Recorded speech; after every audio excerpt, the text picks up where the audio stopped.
মোৱামাৰী আৰু গুটি তিনিআলিৰ পৰা বিষাক্ত সাপ উদ্ধাৰ। সাপ দেখিলেই হত্যা নকৰি বন বিভাগ বা প্ৰশিক্ষিত সাপ উদ্ধাৰকাৰীক খবৰ দিয়াৰ আহ্বান। সাপ দেখিলে অনুগ্ৰহ কৰিছোঁ মাৰিব চেষ্টা নকৰিব আৰু অলপ জানি নিজে হাতে ধৰিব চেষ্টা নকৰিব। আৰু আমাৰ অসমত 100 বিধ সাপৰ ভিতৰত 5 বিধহে বিষাক্ত। তাৰে ভিতৰত এতিয়া 6 নম্বৰ সাপটো মানে তাত ইনক্লুড হৈছে, সেইটো হৈছে ৰাছেল ভাইপাৰ। আৰু 5 বিধ সাপৰ ভিতৰত মই যিটো ক'লোঁ 5 বিধ সাপৰ ভিতৰত ৰজা ফেটি, চকৰি ফেটি, গলা সাপ, pit viper, red tail green pit viper আৰু এটা আছে নিশাচৰ, যিটো চাইলেণ্ট কিলাৰ বুলিও জনা যায়। সৰ্পবান্ধৱ সৌৰভ বৰকটকী টীমৰ যিকোনো সদস্যৰ সৈতে যোগাযোগ কৰি সহায় ল'ব পাৰে। নমস্কাৰ, মই লোহিত শইকীয়া, সৰ্পবান্ধৱ সৌৰভ বৰকটকী টীমৰ এজন সদস্য।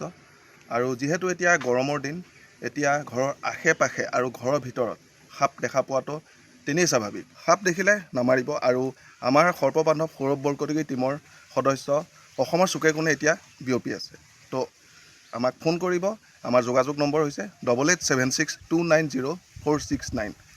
আৰু এইবাৰ আপোনাৰ সাপৰ সংখ্যাটো খুবেই বেছি হৈছে। আৰু যি ধৰণে অবিষাক্ত সাপ ওলাইছে, সেই ধৰণে বিষাক্ত সাপো এইবাৰ বহুত দেখা পোৱা গৈছে। আজি অলপতে এডাল সেউজীয়া মেকুৰী চকুৱা সাপ ৰেস্কিউ কৰা হৈছে।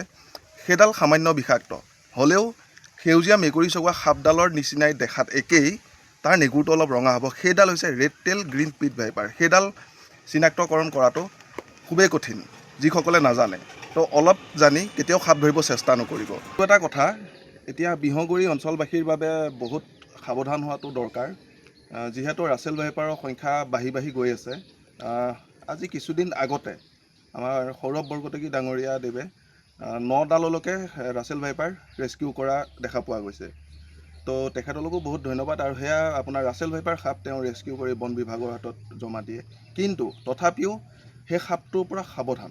আৰু পথাৰত যাওঁতে ৰাবাৰ বুট পিন্ধি যাব। আৰু যিহেতু এতিয়া খেতিৰ দিন, আৰু খুব সাৱধান থকাটো খুবেই দৰকাৰ।